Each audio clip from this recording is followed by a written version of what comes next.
시우카를 통해서 매번 이야기를 드리죠. 반납하지 마세요. 반납하시면 정말 많은 손해를 보게 됩니다. 반납 대신에 인수 판매를 하거나 완납 승계를 하거나 조건이 된다면 신차급 차량이라면 승계를 해주세요 라고 이야기를 드리고, 여러분들이 이런 조그만 원리만 알고 있다면 충분하게 여러분의 재산을 지킬 수 있다고 말씀을 드렸는데 90%는 이렇게 반납을 좀 하고 있는 것 같습니다. 실제로는 현실에서 이렇게 잔혹한 동화들이 일어납니다. 오늘도 바로 그런 이야기입니다. 캠퍼용 차량으로 여러분들이 좋아하시는 스팅그레이의 블랙 모노 시트를 가지고 있는 2021년 4월에 출고돼서 무사고 정말로 무보험으로 25,000km를 탄 아주 신차 같은 데일리카로 사용을 하시던 차량에 대해서 리스 정리를 해야 될 때 어떻게 해야 될 것인가에 대해서 잔혹한 동화 말고 해피엔딩으로 리스를 잘 끝낼 수 있도록 다시 한번 이야기 드려보도록 하겠습니다.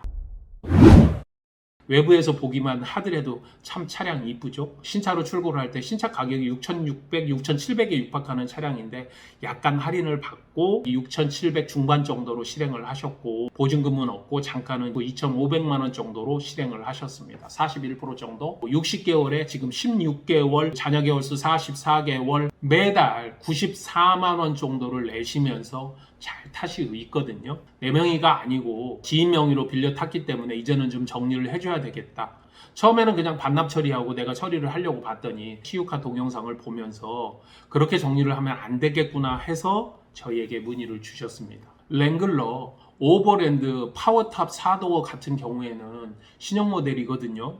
2.0 휘발유 i4 DOHC 터보 엔진을 사용을 합니다. 풀타임 4륜에 그리고 8단 자동 미션으로 아무래도 힘이 좋고 일반적으로 주행도 좋아서 인기 차량이죠. 내가 이 차를 가지고 있는 차주고 정리를 해본다고 합시다. 그럼 첫 번째 해야 될 게 뭐죠? 인수정산서, 반납정산서, 상환 스케줄표. 이 차를 정리하기 위해서는 세 가지 방법이 있는데요. 반납, 내가 인수해서 판매하는 것. 아니면 승계, 그 조건을 알기 위해서 미해승 원금까지를. 요거까지 알게 되면 이자율은 금방 나올 거란 말이에요. 거기에다가 내가 누군가에게 넘기거나 반납하거나 내가 인수를 하거나 내가 인수해서 판매를 하거나 할 때 분명히 어떠한 기준이 있어야 될 것 아닙니까? 그 기준을 뭘로 보느냐? 중고차 시세로 본다는 이야기. 이렇게 알아야 된다는 거죠. 복잡한 것 같아도 중요한 건 차량을 정리를 하면서 돈을 가장 적게 들일 수 있는 방법을 찾아내는 것이거든요. 이 새 차 같은 차를 이 세 가지 조건으로 내가 비교를 해봐야 되겠다. 반납 정산서 그냥 보시면 됩니다. 2,616만 원을 내라는 거예요. 내가 생각할 때 이 가격은 아닌 것 같아요. 그러면 두 번째 방법, 내가 인수해서 판매를 하면 되겠다. 그럼 내가 인수를 해야 된다면 어떠한 절차들이 거쳐지느냐? 리스사에서 정산을 해주는 금액을 돈을 다 내야 돼요. 그리고 취등록세 7%와 채권 1%에서 내 앞으로 자산 등록을 시켜야 돼요. 다시 내가 중고차로 팔려고 한다면 법인이나 개인사업자 같은 경우에는 비용 처리를 계속 해왔다면 계산서를 끊어줘야 된다. 생각보다 만만치 않아요. 인수정산서상에 6,632만 원, 거의 신차 가격에 육박하죠. 그러면 취등록세를 내야죠. 미해승 원금이 5,735만 원 곱하기 8% 대략 450만 원 정도 되겠네요. 7천만 원 넘는데요. 거의 신차가보다 높은데요. 이렇게 해서 얼마에 팔아야 되죠? 중고차 시세로 놓고 봤더니 5,800이야. 그러면 1,270을 생으로 줘야 돼요. 그런데 딜러 마진이 있을 거 같아요. 딜러가 가지고 와서 상품화 비용, 이전하는 비용, 그런 것들이 10% 정도 들어간다는 이야기입니다. 정말로 최소로 낮고 1,500, 1,600을 줘야 된다는 이야기. 정리가 안 되는데요. 거기다가 그것만 끝이냐? 계산서도 끊어줘야 돼요. 이거 말이 안 되죠?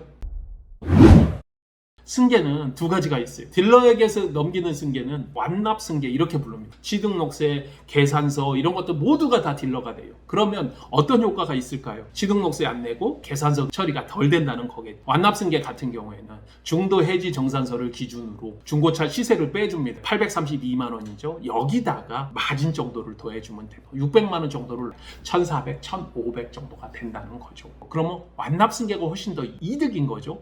이 부분도 내가 생각할 때는 마음에 안 들어요. 중고차 시세로 보면 5,800 정도고 신차 금액과 거의 다름없이 하잖아요. 그러면 리스 승계로 넘겨도 가능성이 있겠다 보는 거예요. 그럼 리스 승계로 넘겨보자는 얘기죠. 리스 승계는 두 가지로 고려해야 돼요. 미해승 원금과 그리고 중고차 시세. 5,800은 5,735만 원.